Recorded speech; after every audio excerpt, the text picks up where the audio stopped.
क्षणों में हमारे आज के मुख्य अतिथि हमारे बीच में होंगे और उनके साथ होंगे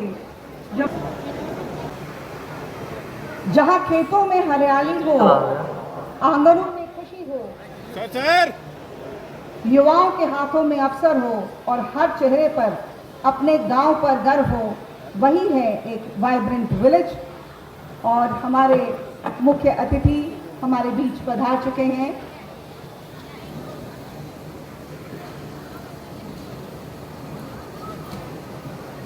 सभी से मैं अनुरोध करूंगी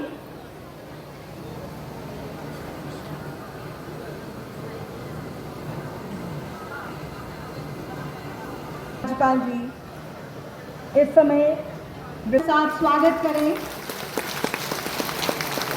परमादरणीय माननीय उपराज्यपाल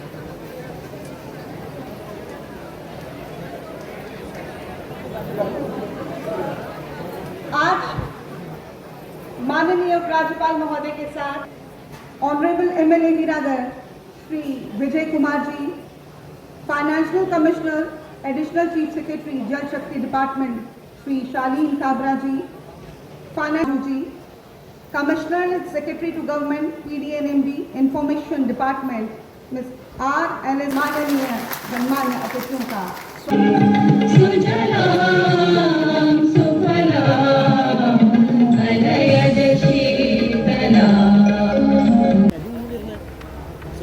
जो डिपार्टमेंट्स इस समय स्टॉल्स लगाए हुए हैं वो है एग्रीकल्चर में HE। आज मैं धरती पर खड़ा हूँ जहाँ से भारत शुरू होता है और जिसकी मिट्टी देश की सीमा को छूती है। भारत के आदरणीय प्रधानमंत्री श्री नरेंद्र मोदी जी ने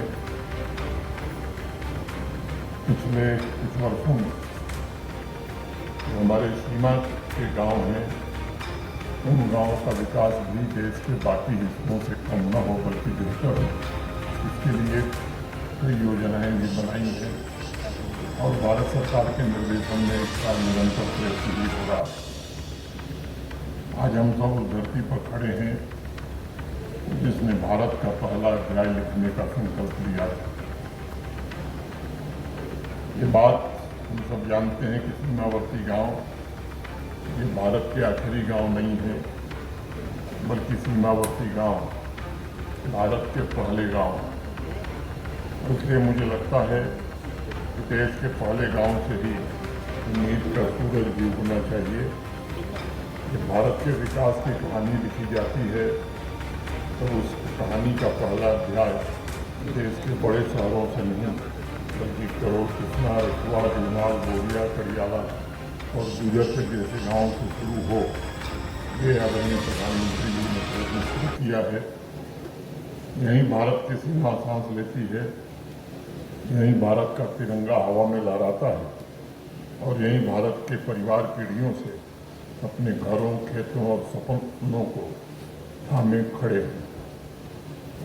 लंबे समय तक हमारे राष्ट्रीय जीवन में बॉर्डर शब्द के साथ एक दूरी जुड़ी हुई।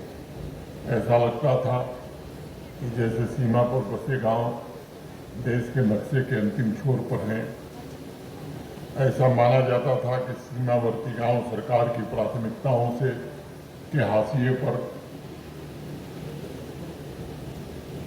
हैं, लेकिन अब स्थिति बदल गई। अब आप हाशिए पर नहीं हैं बल्कि अब भारत के द्वार पर हैं और भारत आप वहीं से आरंभ होता है। हम सब यहाँ वाइब्रेंट विलेज प्रोग्राम फेज 2 के तहत आने वाले सभी 6 स्ट्रेटजी गांव के नागरिकों से आज कहने आए हैं कि सीमा सुरक्षा बल के जवानों के साथ साथ आप भी सीमा के प्रहरी। जहाँ एक तरफ हमारे सीमा सुरक्षा बल के जवान सीमा की रक्षा कर रहे हैं, वहीं सीमावर्ती गांव के नागरिक, यहाँ के किसान, यहाँ की बहनें, यहाँ के नौजवान उसी सीमा पर जीवन की रक्षा कर रहे हैं और जीवन का पोषण भी कर रहे हैं। अक्सर एक बात मैं कहता हूँ कि राष्ट्र की पहली सुरक्षा पक्की में जवानों के साथ साथ वे परिवार भी हैं जो इन गांवों को जीवंत बनाए हुए। लेकिन ये सच है कि लंबे समय तक हमारे सीमावर्ती गांवों की समस्याओं का समाधान उस गति से नहीं हो सका जिस गति से होना चाहिए। सड़कें अधूरी थीं, बिजली का इंफ्रास्ट्रक्चर अधूरा था, टेलीकनेक्टिविटी की बात ही लोग नहीं सोचते थे। आप सबने उस इतिहास को जिया है और आपसे बेहतर इसे कोई नहीं जानता।